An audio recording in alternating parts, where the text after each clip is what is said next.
Kejaksaan Agung menetapkan Thomas Lembong sebagai tersangka kasus dugaan korupsi terkait impor gula saat ia menjabat sebagai Menteri Perdagangan. Tom Lembong diduga memberikan izin impor gula dalam kondisi stok gula tanah air yang tak mengalami kekurangan.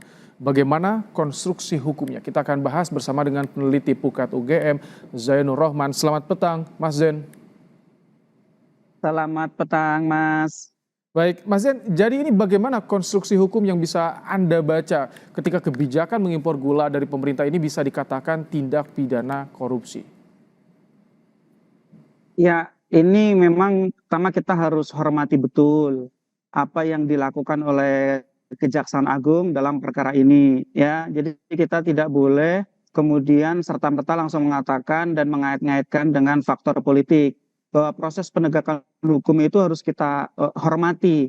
Yang kedua tentu tetap menghormati juga asas praduga tidak bersalah karena sampai sekarang statusnya adalah saksi bukan Sudah tersangka, tersangka. bukan merupakan terpidana begitu ya, tersangka.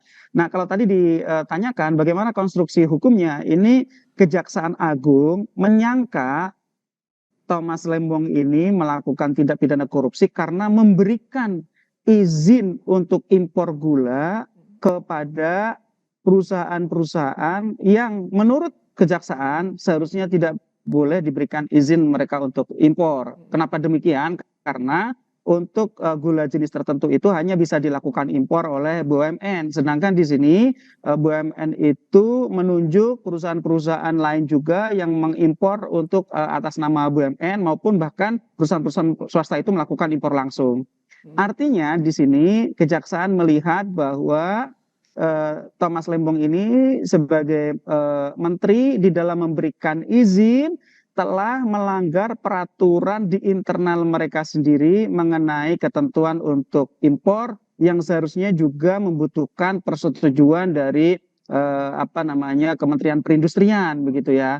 Nah, sehingga kalau menurut kejaksaan akibat dari izin impor yang tidak sesuai dengan ketentuan ini, maka BUMN yang seharusnya diberikan izin impor tetapi kemudian akhirnya melibatkan swasta itu kehilangan potensi keuntungan sebesar kurang lebih 400 miliar rupiah. Ini cukup Itu hanya bisa konstruksi yang terungkap di disangkakan. kerugian negara, Mas Zain. Ini bisa cukup di kerugian negara saja, tidak perlu ada yang menguntungkan diri sendiri dari Thomas Lembong, atau perlu dibuktikan juga soal menguntungkan diri sendiri?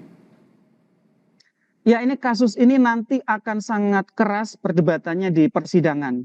Ya, jadi menurut saya kita hormati saja kasus ini, kita tunggu nanti di persidangan akan seperti apa. Kenapa? Karena sejauh ini kejaksaan tidak menyampaikan informasi ada atau tidaknya misalnya perbuatan curang untuk keluarnya izin tersebut atau apakah izinnya itu keluar karena dibeli menggunakan suap atau gratifikasi atau misalnya ada bentuk-bentuk fraud yang kemudian menyebabkan izin itu keluar, adanya penipuan atau juga persyaratan-persyaratan yang dipalsukan. Kita belum mendengar sejauh ini. Kalau tanpa itu semua, kita juga ikut bertanya apakah sebenarnya pasal 2 dan pasal 3 ketika dibentuk oleh pembentuk undang-undang itu ditujukan untuk menjerat semua pihak yang bertentangan dengan undang-undang atau memang yang dimaksud oleh pasal 2 dan pasal 3 itu adalah untuk menjerat pihak-pihak yang curang di dalam memperoleh keuntungan untuk diri sendiri atau orang lain, Mas.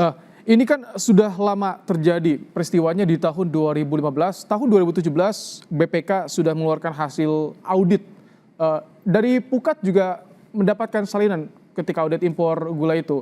Karena jika bisa disandingkan, itu ada perusahaan yang terkait juga dengan beberapa induk koperasi yang menjadi alasan Thomas Lembong itu memberikan izin. Ya, tentu itu nanti akan menjadi materi penyidikan dan nanti akan menjadi bagian dari pembuktian ya. Saya juga ingin mengetahui sebenarnya, ini perusahaan-perusahaan yang memperoleh izin, itu sebenarnya perusahaan siapa saja? Apa kepentingan di balik perusahaan-perusahaan tersebut? Apakah juga perusahaan-perusahaan tersebut yang diberikan izin impor ini memiliki hubungan misalnya dengan para tersangka atau juga misalnya para politisi lain yang memiliki power besar untuk menentukan izin impor begitu ya, atau mungkin punya kuasa untuk trading in influence, mempengaruhi menggunakan pengaruhnya untuk keluarnya izin impor ini. Jadi memang menurut saya menuduh kejaksaan politis ataupun ya sebaliknya menuduh secara langsung bahwa ini para pelaku benar-benar merupakan korupsi, menurut saya terlalu dini, terlalu awal. Kita lebih baik ikuti proses persidangannya agar nanti semuanya bisa terungkap dengan jelas, dengan lengkap bagaimana sebenarnya kejadian yang disangka sebagai tindak pidana korupsi ini terjadi. Sekali lagi Mas, saya tuh sangat menunggu-nunggu apakah dalam keluarnya izin impor ini itu ada suapnya, apakah ada fraudnya, apakah ada kecurangannya, itu yang saya tunggu-tunggu sebenarnya. Jadi nanti apa yang harus dilakukan Kejagung, yang harus disampaikan juga pada publik, agar menguatkan kalau proses ini tidak ada unsur politisasi? Yang menurut saya harus transparan di semua prosesnya. Dari tahap penyidikan ini sampai nanti di tahap penuntutan, transparan. Kejaksaan perlu menyampaikan informasi secara berkala mengenai progres penanganan perkara ini kepada publik secara terang benderang tanpa ditutup-tutupi. Juga perlu disampaikan siapa saja sih sebenarnya beneficial ownership dari perusahaan-perusahaan yang diberikan izin impor gula tersebut. Apakah perusahaan-perusahaan tersebut misalnya punya keterkaitan dengan para politisi atau elit-elit tertentu misalnya begitu, sehingga publik bisa membaca sebenarnya secara utuh impor ini sebenarnya kepentingan siapa begitu. Nah juga publik menunggu apabila memang kejaksaan memiliki alat bukti atau informasi atau data mengenai misalnya telah terjadinya moral hazard atau fraud atau suap atau gratifikasi dalam perkara ini, maka itu dapat meyakinkan publik.